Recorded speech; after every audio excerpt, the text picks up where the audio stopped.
gravo esse vídeo aqui enquanto assisto a decisão do grupo D, né? Paraguai, Austrália e Turquia e Estados Unidos enfrentando. Inclusive, Estados Unidos já abriu o gol, já abriu o placar, né? Fez 1-0. A Turquia realmente a seleção mais inacreditável. A maior decepção dessa Copa, de longe, essa Turquia vagabundaça, cara. Como que pode? Os caras vão dar 1 bilhão de chute e não vão fazer um gol. Eles estão enfrentando os Estados Unidos, que já tá classificado como primeiro colocado, e vão perder de 1-0 ainda, tá ligado? É inacreditável. A vagabundice da seleção turca que tá perdendo pros Estados Unidos, mas pode mudar claramente até o final desse jogo, obviamente, essa história. Bom, mas aqui a gente não tá pra bater em cachorro morto, que é a seleção turca, não estamos aqui pra xingar os... Nossa, mano, que propaganda dos infernos que não para. Tô vendo aqui uma matéria do Motorsport, a propaganda, eu já pausei o vídeo 30 vezes, tipo, tem um xizinho em cima pra fechar, eu fecho o vídeo e ele aparece em outro canto, eu fecho e aparece em outro canto. Porra, eu não quero ver o vídeo da propaganda. Desculpa. Vamos falar do tema do vídeo.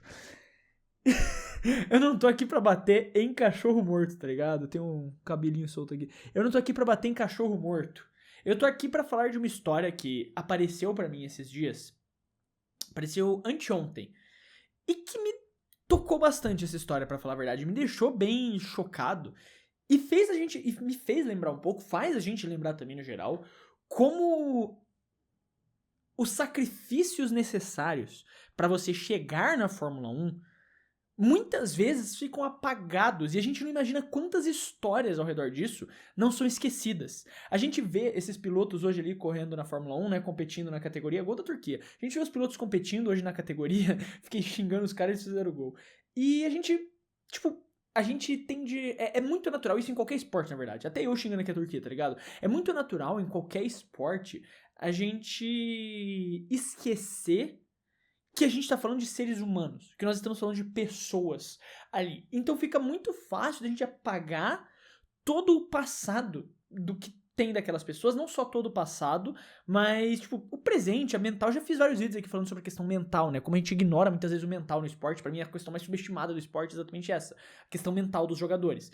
Mas um ponto que eu quero falar aqui pra vocês é: não hoje a questão só mental do atual, mas a questão mental do passado. E todos os sacrifícios que um piloto tem que fazer pra chegar na Fórmula 1. Isso serve pra maioria dos esportes, tá? Mas a Fórmula 1 exige um sacrifício extra, porque tem muitas incertezas no meio do caminho.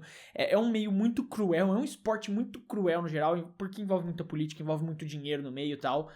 E essa notícia, sabendo de tudo isso, tendo todo esse contexto, apareceu essa notícia aqui pra mim. Tô lendo do Motorsport, escrita pela Lydia Mi, que é: Liam Lawson conta uma história de quebrar o coração sobre uma carta que o irmão dele escreveu sobre os sacrifícios. Basicamente, o Liam Lawson estava participando de um podcast, o High Performance Podcast, estava conversando um pouco ali sobre questões do passado e o pessoal perguntou sobre como foi essa jornada, né? E o Liam Lawson começou a falar sobre os sacrifícios, que é uma questão muito difícil. E para exemplificar isso, ele trouxe uma carta que é bem pesada pra ler. Que ele falou aqui basicamente, né, eu vou estar traduzindo aqui ao vivo, né, pra vocês, então pode dar uma travadinha nas minhas falas, mas eu nunca vou conseguir pagar de volta toda a questão de sacrifício dos meus pais. Eu não tô, de sacrifício, né, da família, etc. E não só em questão de dinheiro. Porque dinheiro, obviamente, o Liam já consegue pagar de volta, sabe? Mas a questão principal não é o dinheiro. A questão principal é ele nunca vai conseguir pagar de volta o sacrifício que foi feito pra ele. E o exemplo que ele dá é: os meus pais acharam essa carta 1 ano atrás, mais ou menos. Então a gente tá falando do quê? De 2025. 1 ano atrás, que o irmão dele tinha escrito para o pai dos dois. E na carta, e o irmão dele, que é 2 anos mais novo que ele, na carta, ele escreveu quando ele tinha 5 anos de idade. Pai, querido papai, se eu começar a gostar de corrida, você vai passar mais tempo comigo, como você passa com o Liam?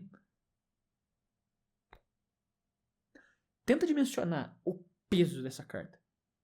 Uma criança de 5 anos escrevendo pro pai, falando: pai, se eu começar a gostar de corrida, você passa mais tempo comigo como você passa esse tempo com o Liam? Tipo, mano, eu tô arrepiando agora real, tá ligado? Porque a gente não faz ideia do sacrifício que tem que acontecer pra uma criança chegar na Fórmula 1. Tudo que tem que acontecer pra essa pessoa chegar na Fórmula 1, pra esse piloto se tornar o que ele se tornou. Todo o sacrifício. Cara, ele não viveu com a família dele e o pai dele também não viveu com a família. O pai dele tinha que estar acompanhando, viajando junto, levando pros lugares, acompanhando, fazendo tudo que precisava fazer. E a família ficou em segundo plano. Num nível que o irmão dele achou que o pai não gostava dele porque ele não gostava de corrida como o Liam. E assim, é óbvio que é muito difícil você pedir pra uma criança de 5 anos entender isso, tá ligado? Mas O Liam tinha ali uma carreira que estava encaminhada, que poderia dar certo, que o pai viu esse potencial e estava tentando investir nisso. E é um sacrifício que ele precisava fazer. Ficar longe de um filho dele. E o filho não é capaz de entender. Cara, eu vi o filme do Zico, muito bom o filme do Zico, inclusive, né? É Samurai de alguma coisa me fugiu. Mas muito bom o filme do Zico, contando a história dele. E tem os relatos dos filhos do Zico também lá, né? E o filho mais novo do Zico, no filme, em determinado momento, ele fala meio sem graça. Tipo, hoje, obviamente, já é adulto, família formada, etc. Mas ele fala até meio sem graça e tal, assim, que, tipo, cara, ele ama o pai dele, ele em nenhum momento deixou de amar, etc e tal. Mas que ficaram alguns traumas. Eu tava tentando buscar a palavra, mas eu acho que ele fala exatamente isso. Tipo, ficaram alguns traumas do pai dele de crescer longe do pai, de não entender por que o pai dele não ficava com ele, de ver os amigos dele com o pai e não entender por que o pai dele não ficava com ele. Sabe, como uma criança pequena é muito difícil de entender. Tipo, ele é jogador de futebol, legal, ele viaja. Mas por que ele não tá aqui? Sabe, como uma criança é muito difícil de entender isso. E essa é uma parada que a gente ignora muito da vida dos atletas. Todos esses sacrifícios que precisam ser feitos na parte da família, na parte dos amigos, na parte da vida pessoal, que você tem que jogar tudo isso fora pra chegar lá. E aí o ponto que eu quero chegar, que é o que eu falei também no começo do vídeo. Quantas dessas histórias não deram errado?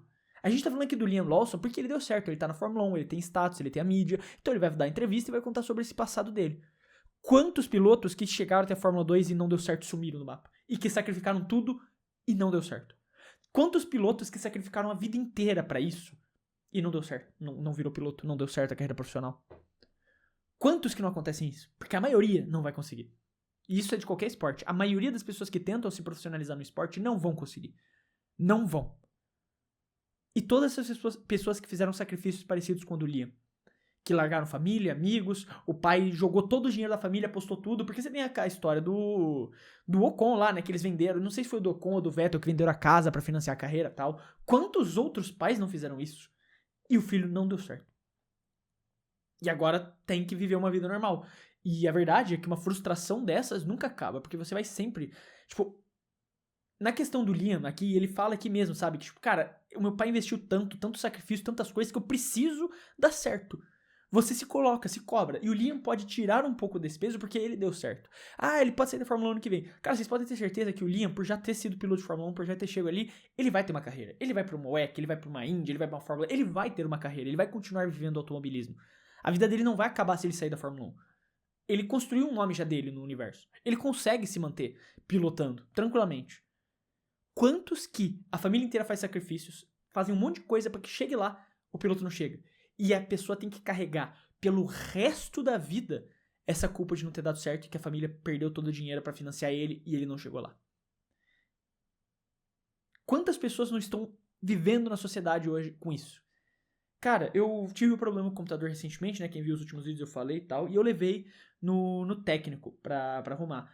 Cara, assim, é uma situação completamente diferente, tá? Não é nesse nível, claro. Mas ele falou que, tipo, cara, não, quando ele me reconheceu, foi uma história bem legal, ele me reconheceu dos vídeos que eu faço. E ele falou, cara, não, eu tentei ser piloto quando era mais novo, eu comecei no kart, eu tava competindo, comecei a ganhar os campeonatos, tal. Só que daí minha mãe, ela me tirou, ela não me deixou fazer parte, sabe? Ela falou que não era pra eu fazer isso, e daí eu fui estudar, tal. Mas ele compete ainda em categorias amadoras até hoje e também compete em competições virtuais, né, de corrida. Quantas pessoas que não tem isso, sabe? Você começa a ganhar ali no meio, e daí a família vê um potencial na pessoa, e ao invés de só falar, não, a gente não vai seguir esse caminho, porque é um sacrifício muito grande pra isso. Chegam e investem nisso, pra não dar certo no final. Às vezes a gente não pensa nisso. E, de novo, deu certo aqui no final das contas, o Liam cresceu, virou piloto. Claro que vai ter um certo trauma que sempre vai marcar o irmão dele, mas o irmão dele entende, cresce e consegue entender melhor isso que aconteceu. E daí o Liam consegue tentar compensar isso daí, sabe? Como ele falou, né? Eu nunca vou conseguir compensar todo o sacrifício, mas eu posso tentar ajudar. Hoje ele tem dinheiro, ele tem todas as coisas, ele pode tentar ajudar o irmão da maneira que for necessária, pra compensar o fato de tudo que aconteceu, de todo esse tempo que ele, entre muitas aspas, roubou do pai com o filho, com o irmão dele. Quantos não dão certo e quantos não podem pagar de volta, tem que viver pelo resto da vida com essa culpa, sabe? Eu só queria fazer essa reflexão porque eu fiquei pensando nisso quando eu vi essa carta, essa notícia. E eu acabei não fazendo vídeo, né? Acabei enrolando e tal. Eu vi 2 dias atrás, mas eu tô fazendo vídeo só hoje. E é uma situação extremamente complicada isso, velho. E às vezes a gente não pensa. Isso é pra qualquer esporte. A gente tá falando de automobilismo, que é um esporte mais cruel que a média, mas acho que pra qualquer esporte isso vale. Pra futebol, no Brasil, né, a gente fala mais de vôlei, de basquete, que são os outros esportes que tem liga profissional. Então assim, imagina quantas pessoas não tentaram, não sacrificaram muita coisa pra tentar chegar no profissional. No futebol, no basquete, no vôlei. E ainda que vôlei e basquete é mais difícil ainda porque é menos, né? São menos times no geral, menos jogadores dentro dos times. A liga, obviamente, não vai pagar todos os clubes salários competitivos, como no futebol. Claro que as principais equipes vão, mas as outras equipes não vão pagar um salário tão alto. Então, cara, é uma situação extremamente complicada. O esporte é um mundo muito cruel, né? O esporte é um meio muito cruel para você tentar seguir carreira. Então, é complicado. Não deixa de ser complicado tudo isso. Pelo menos no caso do Linha, que é o que a gente tem conhecimento, a gente sabe que deu certo. E felizmente a gente pode olhar pra isso e ver só como uma historinha triste do passado, mas que deu certo. Mas não deixa de pensar quantas pessoas que fizeram esse mesmo caminho e não deram certo.